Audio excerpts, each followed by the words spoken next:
Welcome to our Insights in 5 series. My name is Rachael A. Beyer. I'm the John W. Emery Family Assistant Curator of Oral History here at History Colorado. I'm here today to introduce you to our amazing oral history collection, so let's dive right in. I'm going to start off by sharing with you what an oral history is. In its essence, it's an individual story told through their own words. Oral histories are really amazing sources because they offer the kinds of information other records don't. Oral histories tell us an individual's memories, their personal perspective of an event or a time in their life. They often share private or intimate moments, pictures of things we wouldn't capture in a newspaper account or in a book.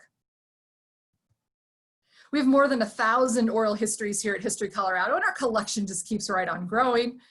The first oral histories that came in did so in the 1930s, and these were transcripts. They came in as transcripts, so we don't have any audio recordings of them. A transcript is a written version of an individual's stories.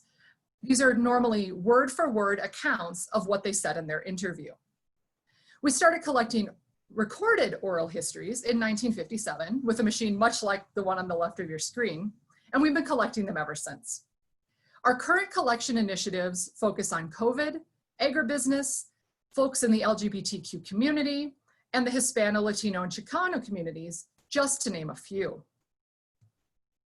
We have a really broad range of subjects that are covered in our oral history collection, from iconic Coloradan themes like skiing, the 10th Mountain Division, mining, ranching, dry farming, and recollections about growing up around famous individuals like Baby Doe Tabor or Margaret Molly Brown. We also have interviews with some famous Coloradans themselves, including musicians, doctors, artists, astronauts like Jeffrey Ashby, architects, and most of Colorado's 20th century governors, including Ed Johnson. The interview also includes smaller collections of oral histories from a number of people on the topics of Denver Public School District's desegregation efforts in the 1970s, fighting Denver's most famous fires at Elitch Gardens, Stapleton Airport, and the Denver Athletic Club. We also have interviewees who talk about things like early aviation and aerospace, fashion, automobiles, labor strikes, Denver's first movie theaters, and running Colorado businesses like Samsonite and King Soopers. Within our greater oral history collection, we have several large collections. The first I mentioned earlier, and those were the interviews collected in the 1930s that are just written transcripts.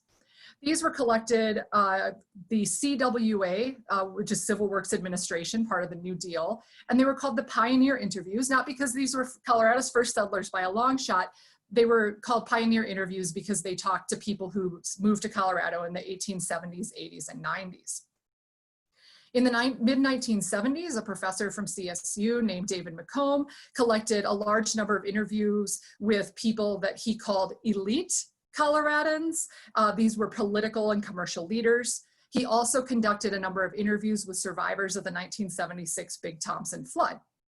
With this set of interviews, we have both transcripts, the written version, as well as audio recordings. Finally, in the early 2000s, a collection initiative was underway on the Colorado Italian Americans Project, and this was to show the history and continued relevance of contributions that the Italian American community made to the state of Colorado. In addition to sound recordings, this collection was also done with photographs and with artifacts. And so there's a number of physical objects that go along with those audio recordings. Our newest accessions include the origins of the Black Panther Party in Denver, the entrepreneurial spirit behind Denver's White Spot restaurants, the educational philosophy of a Ute tribal elder, the vibrancy of churches and businesses in the Five Points neighborhood, the voices of Holocaust survivors who made Colorado their home after World War II, and growing up in Elitch Gardens, just to name a few. Thank you so much for joining me for our Insights in 5 video, Introduction to the Oral History Collection. If you'd like to now dig into our archives and find out what we have, find out more about what we have, please check out my other video, Finding Oral Histories in the Catalog, where I'll share with you some pro tips on how to explore further. Thank you.